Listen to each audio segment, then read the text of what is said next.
Hi everyone. Today is 9th August and this is our second big story for the day. What we are trying to discuss today is an article on Zomato. Why Zomato and why this time?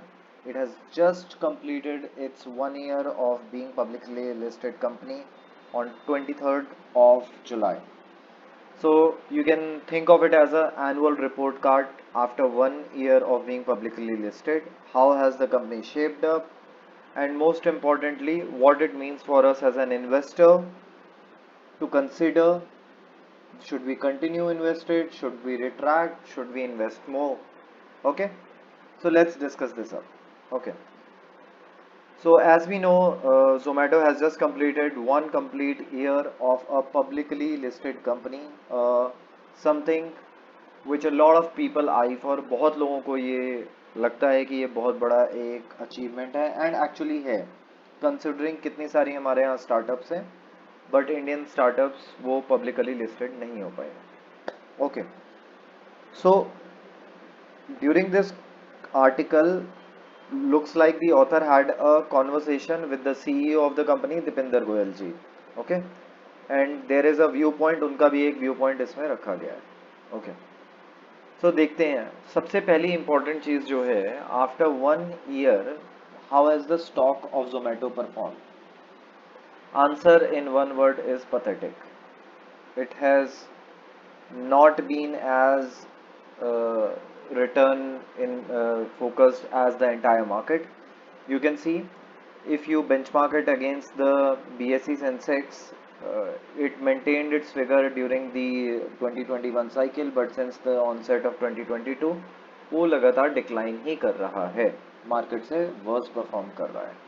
Okay okay, so that's there. अभी ये list हुआ था काफ़ी high 76 पे, current price इसका 55 के आसपास है एंड काफ़ी लो है जो कि, और ऑल टाइम हाई इसका 120 के आसपास हुआ था, तो उससे काफ़ी ही कम है. चलिए आगे देखते हैं. हो क्या रहा है, अगर आप वॉल्यूम्स पे फोकस करेंगे तो जैसे ही 1 साल कंप्लीट हुआ है विच इज़ 23 जुलाई के बाद, ये देखिए ये वॉल्यूम कितनी ज़्यादा इसकी इंक्रीज होने लग गई है. ओके, ये वॉल्यूम ऑफ ट्रेड इंक्रीज क्यों हो रहा है? बिकॉज बहुत ज़्यादा सेलिंग हो रही है. और ये सेलिंग क्यों हो रही है? बिकॉज जो प्री इन्वेस्टर्स थे जिन्होंने जोमेटो के शेयर्स खरीदे थे, बिकॉज इसका कोई डिक्लेयर्ड प्रमोटर नहीं है तो वो अपने शेयर्स नहीं सेल कर सकते थे. उसका मतलब कंपनी के लिस्ट होने के स्टार्टिंग डेट से 1 साल तक उनका लॉक इन पीरियड था.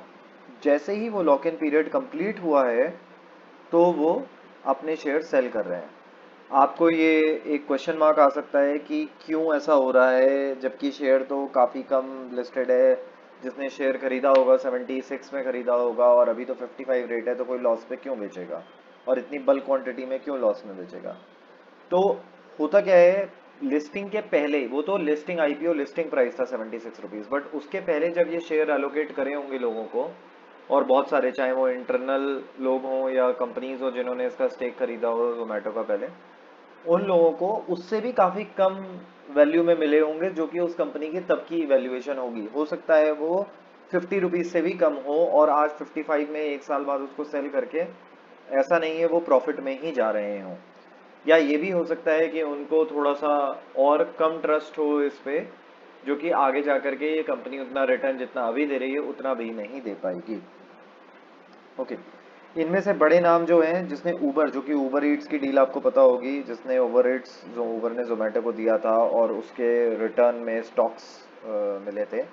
एंड टाइगर ग्लोबल एक बाकी दूसरा बड़ा प्लेयर था जिसने 2.3% के अपने स्टेक्स इस पे छोड़ दिए. तो 2.3% टाइगर ग्लोबल के और 7.8 ऊबर के दोनों भी सेल हो चुके हैं, बट वो भी सिर्फ काफ़ी कम क्वांटिटी है उसकी जो सेल हुआ है दोनों मिला करके. उससे भी ज़्यादा एक्चुअली वॉल्यूम आ रही है जो कि थोड़ा कंसर्न है.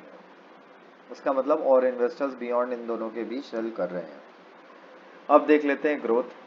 तो एक और इंटरेस्टिंग चीज़ ये रही है कि जो कि एक पॉजिटिव साइड है जोमेटो के लिए, जोमेटो कंटिन्यूसली ग्रो तो कर रहा है एंड काफ़ी मल्टीफोल्ड. आप quarter on quarter growth numbers देखिए, लगातार बढ़ते जा रहे हैं, काफ़ी इम्प्रेसिव नंबर्स हैं. और वाइल दे आर ग्रोइंग, इनके जो ड्रॉप्स हैं विच इज़ बेसिकली इनके लॉसेज हैं, नेट लॉसेज भी चेक पे हैं।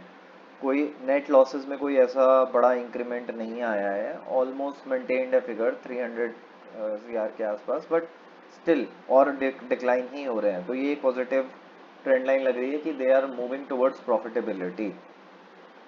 But what does that mean? 18% quarter on quarter growth and profitability के बीच में मिलता क्या है? एक चीज़ देखते हैं, जोमेटो की स्टोरी तब तक कंप्लीट नहीं जब तक हम ब्लिंकिट की कॉन्वर्सेशन नहीं करें। ब्लिंकिट का एक्विजिशन 24 जून में, एक महीने पहले, एक साल कंप्लीट होने के उन्होंने एक्वायर कर लिया था। 9000 करोड़ का आईपीओ था और 9000 करोड़ के आईपीओ में से उसका आधा अमाउंट यानी 4500 करोड़ के करीब इन्होंने ब्लिंकिट का एक्विजिशन करा। और ब्लिंकिट के एक्विजिशन के बाद जोमेटो के 3 वर्टिकल्स बन गए हैं एक तरीके से। 3 फूड डिलीवरी हो गया है जो कि रिटेल कंज्यूमर्स के लिए है, देन हाइपर प्योर हो गया है जो कि रेस्टोरेंट्स के लिए है, और तीसरा जो है वो इनका है ब्लिंकिट जो कि क्विक डिलीवरीज के लिए है, beyond groceries and other things. Okay, so ये जो हुआ है इससे क्या, इसका क्या, इज इट कंफर्टेबल वगैरह, अभी एक महीना ही हुआ है, टू अर्ली टू से, but what it looks like कि 75 करोड़ का रेवेन्यू इसने एक्विजिशन के बाद करा है। और कंट्रीब्यूशन, तो जोमेटो का इंटरनल डेफिनेशन है कंट्रीब्यूशन का कि सारे all revenue minus all the cost. तो इसका मतलब जो कॉस्ट वगैरह इसकी होगी वो 75 प्लस 46 यानी 126 121 के आसपास है करोड़ के। तो नेट इतने ज़्यादा इनकी कॉस्ट और ऑपरेटिंग कॉस्ट और लॉसेज हैं जो कि ऑफसेट कर दे रहे हैं पूरे रेवेन्यू को, और रेदर उसको नेगेटिव पे ले जा रहे हैं विच इज़ -46 तक। तो इस स्टोरी को देख करके लग रहा है कि जैसे जैसे अगर ये ब्लिंकिट ग्रो भी करेगा तो उनके ये लॉसेस रहेंगे, तो थोड़ा इसका लॉन्ग टाइम लग रहा है इसके रिटर्न आने में। और ये ऑब्वियसली एडवर्सली ओवरऑल जोमेटो के ऑपरेशंस को भी इम्पैक्ट करेंगे।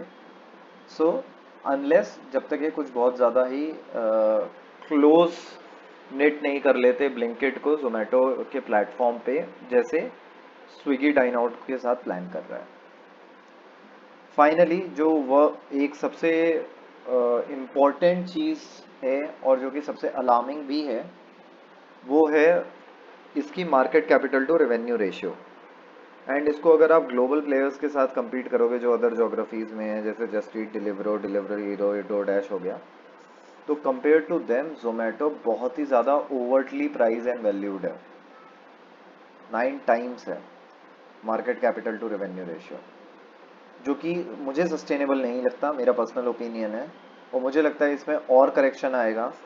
अभी इन्वेस्टर्स, रिटेल इन्वेस्टर्स अभी इन्वेस्टेड हैं बिकॉज लॉस हो रहा है, बट एक बार ऊबर ईट्स ने अपनी सेलिंग कर दी है और टाइगर ग्लोबल ने कर दिया है, उसके बाद मुझे लगता है और लोग भी 1 ईयर के बाद इसका जो हो सकता है सेलिंग करें। थोड़ा अगर करेक्शन, पॉजिटिव करेक्शन भी आया उसके बाद सेलिंग करेंगे, बट उसके बाद ये फर्दर नेगेटिव डिक्लाइन इस रेशियो को कंप्लीट करने के लिए और होता जाएगा।